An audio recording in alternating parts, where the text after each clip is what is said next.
नमस्कार। आज हम कक्षा 9 की संस्कृत के चौथे पाठ का अध्ययन करेंगे। इस पाठ का नाम है कल्पतरुः।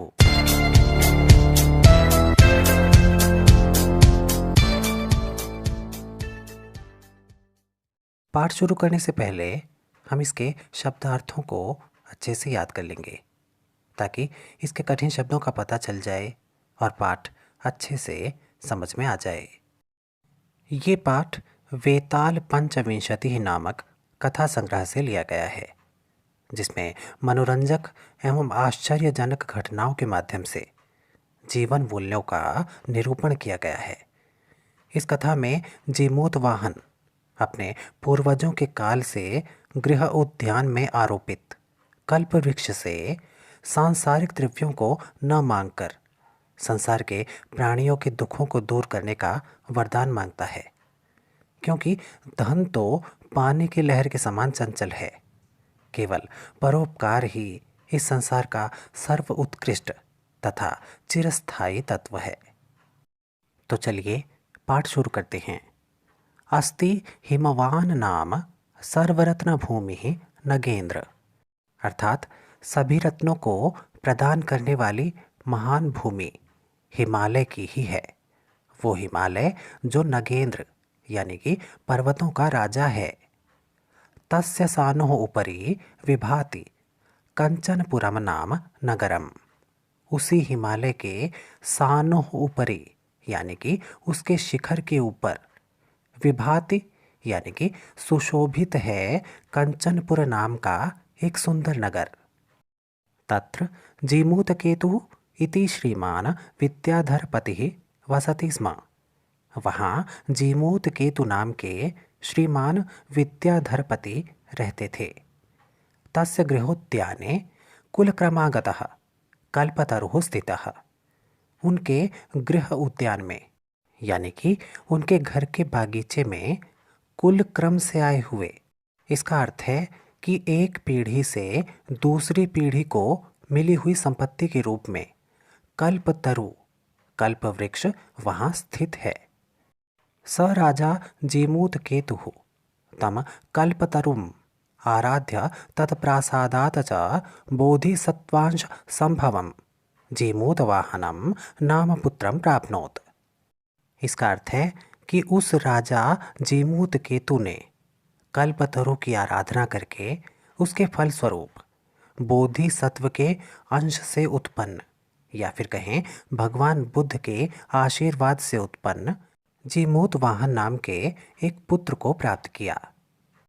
स जीमूतवाहनः महान दानवीरः सर्वभूतानुकंपी च अभवत्। वो जीमूतवाहन जो जीमूतकेतु का पुत्र था, वो महान दानवीर बना और सभी जीवों पर दया करने वाला बना। तस्य गुणैः प्रसन्नः, उसके गुणों से प्रसन्न होकर स्वसचिवैश्च प्रेरितः, और अपने मंत्रियों से प्रेरित होकर राजा कालेन संप्राप्त यौवनम तम यौवराज्ये अभिषिक्तवान। यानी कि राजा ने अपने पुत्र के युवा होते ही उसे युवराज घोषित कर दिया, युवराज के रूप में उसका अभिषेक कर दिया। कदाचित हितैषिणः पितृमंत्रिणः यौवराज्ये स्थितं तम जीमूतवाहनम् उक्तवन्तः। एक बार कुछ हितैषी मंत्री यानी कि राज्य का भला चाहने वाले उसके पिता के मंत्री युवराज के पास आकर जीमूतवाहन से कहते हैं, युवराज, यो अयम सर्वकामदः कल्पतरुः तव उद्याने तिष्ठति स तव सदा पूज्यः। हे युवराज, ये जो सभी कामनाओं को पूरा करने वाला कल्पतरु है, जो कल्प वृक्ष है, ये जो आपके उद्यान में स्थित है, वो आपके लिए सदा पूजनीय है। अस्मिन् अनुकूले स्थिते सति शक्रोऽपि अस्मान् बाधितुं न शक्नुयात् इति। उन्होंने आगे बताया कि इस कल्पतरु के अनुकूल रहने पर, इस कल्प वृक्ष के प्रसन्न रहने पर शक्र अर्थात इंद्र भी हमारे सामने बाधा उत्पन्न नहीं कर सकते। ऐसा उन्होंने जीमूतवाहन को बताया। एतत् आकर्ण्य जीमूतवाहनः अचिन्तयत्। ऐसा सुनकर जीमूतवाहन ने सोचा, अहो, अरे ईदृशम् अमरपादपं प्राप्यापि पूर्वैः पुरुषैः अस्माकं तादृशं फलं किमपि न प्राप्तम्।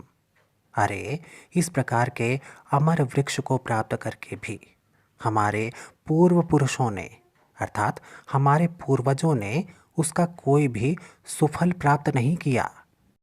किंतु केवलम कैश्चिदेव कृपणैः कश्चिदपि अर्थः अर्थितः। बल्कि कुछ कंजूसों के द्वारा केवल और केवल धन की प्राप्ति ही मांगी गई। अर्थात सभी ने केवल अपने भले के बारे में ही सोचा, सभी ने अपने स्वार्थ को ही पूरा किया। तद अहम अस्मात् कल्पतरोः अभीष्टम साधयामि इति। तो फिर मैं अब अपने अभीष्टम अर्थात अपने मन की इच्छा को इस कल्पतरु के द्वारा सिद्ध करूँगा, पूरा करूँगा। एवं आलोच्य सः पितुः अंतिकम आगच्छत। ऐसा सोचकर वो पिता के पास आया। आगत्य च सुखम आसीनम पितरम एकांते न्यवेदयत।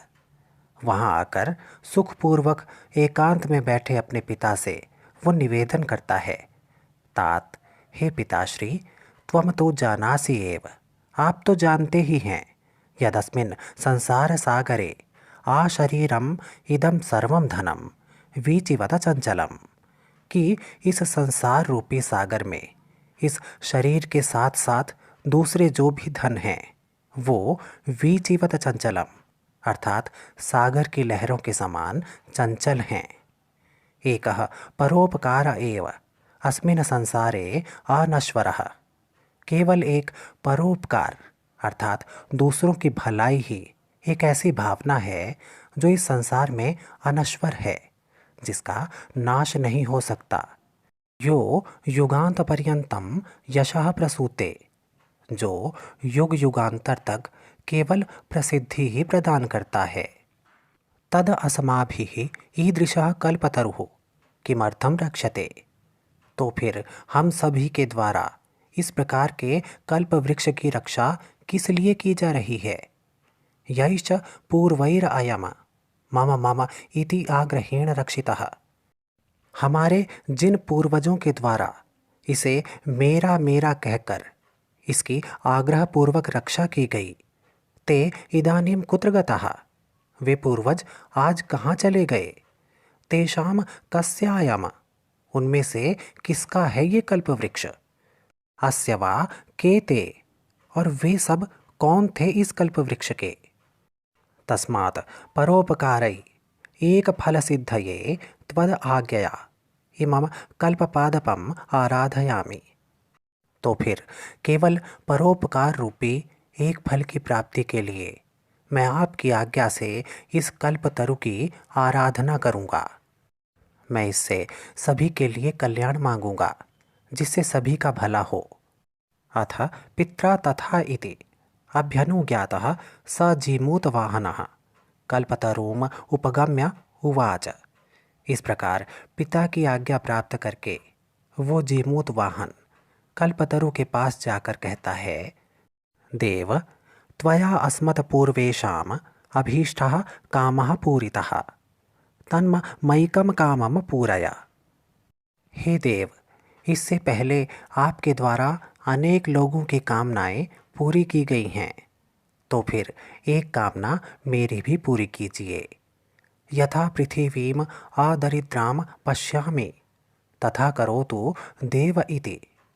इस पृथ्वी को मैं दरिद्रता से रहित देखना चाहता हूँ, अर्थात इस पृथ्वी पर दरिद्रता, गरीबी, दुख, दर्द आदि ना रहे।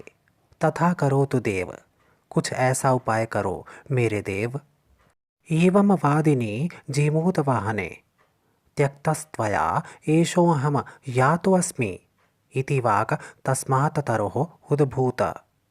अर्थात जीमूतवाहन के ऐसा कहते ही उस दिव्य वृक्ष से आवाज निकली कि तुम्हारे द्वारा त्यागे जाने पर अब मैं जा रहा हूँ। ऐसी आवाज उस दिव्य वृक्ष से निकली।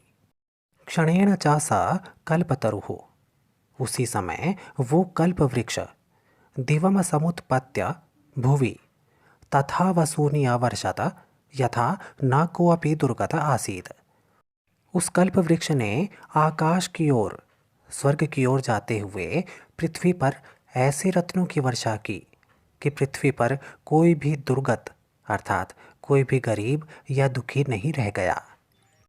ततः तस्य जीमूतवाहनस्य सर्वजीव अनुकंपया सर्वत्र यशः प्रथितम्। और उसके बाद जीमूत वाहन की सभी जीवों के प्रति दया भावना के कारण उसकी सब ओर प्रसिद्धि फैल गई, उसका यश फैल गया। तो ये था कक्षा 9 की संस्कृत का चौथा पाठ। आशा है आपको ये पाठ अच्छे से समझ में आ गया होगा। धन्यवाद।